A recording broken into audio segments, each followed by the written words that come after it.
What's up, Bundy fans? Bundy Baz here. And we're going to chat about a WIP. Do you have a what if plan? A what if, a what if, a what if? Yeah, we're going to have a chat. Welcome all. It's Monday the 23rd of March. My boy's birthday. He's 11 years old today. Shout out to my boy. Yeah.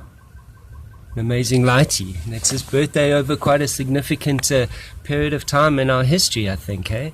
We're all COVID-19'd. Yeah, this is going to affect humanity as we know it. So I put a thing out yesterday, just having a short, wondering what's going on. I see, I think it's going to be a bit of panic. People are stressed. Nobody knows what to do.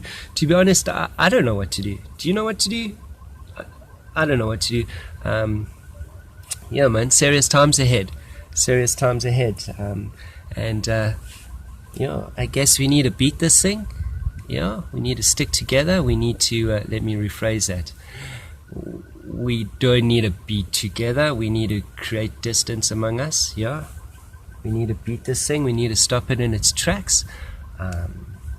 Regardless of where, what, when, how, why is where it comes from. It don't matter. It don't matter about anything. I think right now we need to just change the curve and don't panic. It's okay. How do we stop it? Yeah, nice and simple. I suppose there's a million things out there. We all cooked up to the internet, to YouTube, to Google. It's all out there. But just basics, man. Just create distance. Lock yourself at home. Yeah? And just chill out. It's time to reset, I think. Reset us as people. Yeah, maybe let's get back to who we are.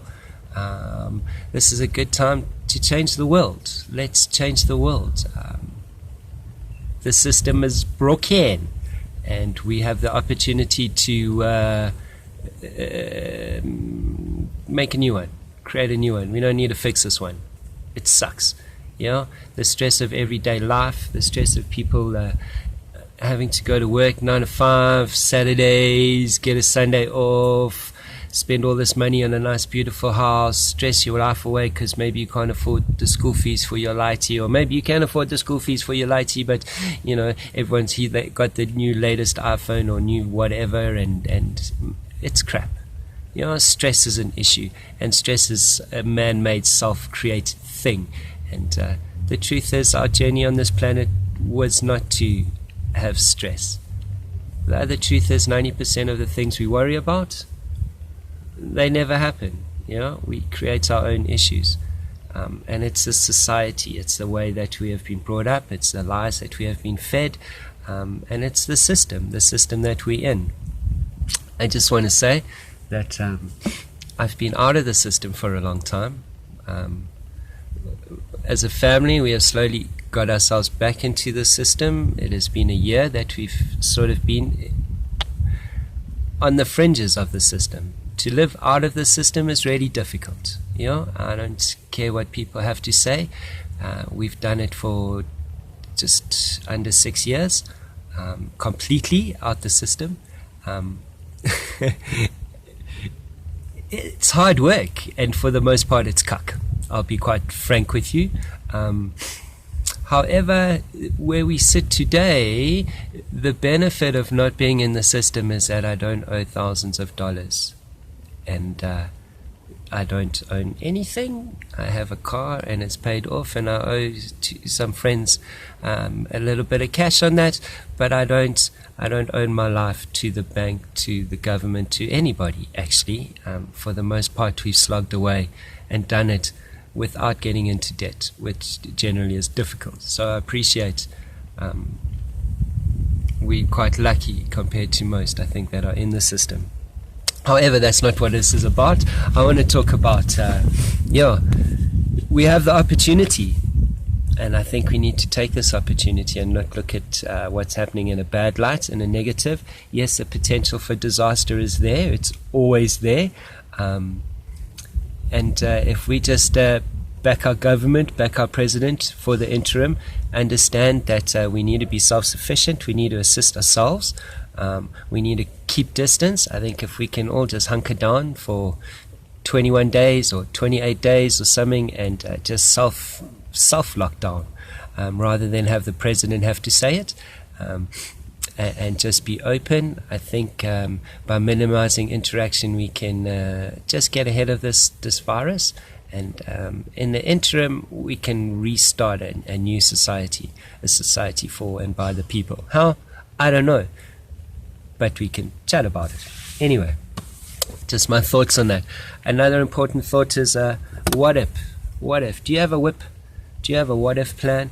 Yeah. People might say, well, Baz, it's a bit late to start planning. Things have already hit the fan. SHTF, yeah. Preppers are in the elements, I guess.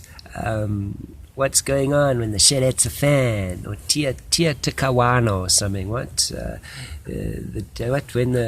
When the world ends or something, as we know it. The time the world ends as we know it. Okay, so do we have a what-if plan? So very simple for those that don't know what I'm talking about, those that just think there's a crazy bunch of people out there that, man, there's some sense to this. In business, in life, in school, always say, plan to fail, fail to plan. I suck. I used to suck. I'm really good at it now. I've worked hard at it, and I appreciate putting a little bit of effort into some forward planning. Even if you're completely wrong, it doesn't matter. You've made the effort, therefore your mindset is in the right direction. And here as South Africans, pretty much we're coming into a lockdown and self-sufficiency. We need to be in the right mindset. And panic is not a good thing. And we don't need to run out and buy the shops dry, okay? We don't need to store and hoard and buy a year's worth of food, because in truth it's too late. It ain't going to happen. So before you run out to the shops and spend what little money you have left or whatever, or get yourself into debt, sit down as a family, sit down as a group, sit down as Chinas and friends and peers or whatever. I would suggest just sit down as a family first. And just come up with a what-if plan. And I've just got some quick points here. What if? Yeah. Point number 1, who, what, when, where, and how. Yeah. Who, what, when, where, and how. So who's in your plan? Yeah. Is it my family? Is it my family plus my grandma? Is my family, my grandma, my 2 dogs, my 2 cats, my chickens, my neighbor, you know what I mean? And be realistic. Start small. Start with your immediate. My family, maybe my family and my extended family, my family, extended family, and close friends. Yeah, but start off first with family. So that's who, yeah, who, and then what? What do we need as a family? And listen, man, it's too late to be fancy. It's all about your vital needs. Yeah, do you have shelter? Do you have food? Do you have water? Yeah. There's the 5 C's of survival. I'm not going to run through that. There's millions of stuff out there about what you need, what you don't need. But just right now, do you have the basics? Do you have a roof over your head? Do you have any money coming in? Do you have any money saved up? Do you have access to money? Yeah. If you do, great. If you don't, you need to look at how you can gain that access. Yeah. And then before you run out and spend all that money, you need to work out on a plan of who do I need to feed? Yeah. Number 1, and how much money do I have and how long can I feed those people on what I need? And you don't need to run out and buy the whole shop, and please stay away from frozen goods. Okay? Okay, cool. When? Right now. Now is the time. Later's too late. Okay, we will be back.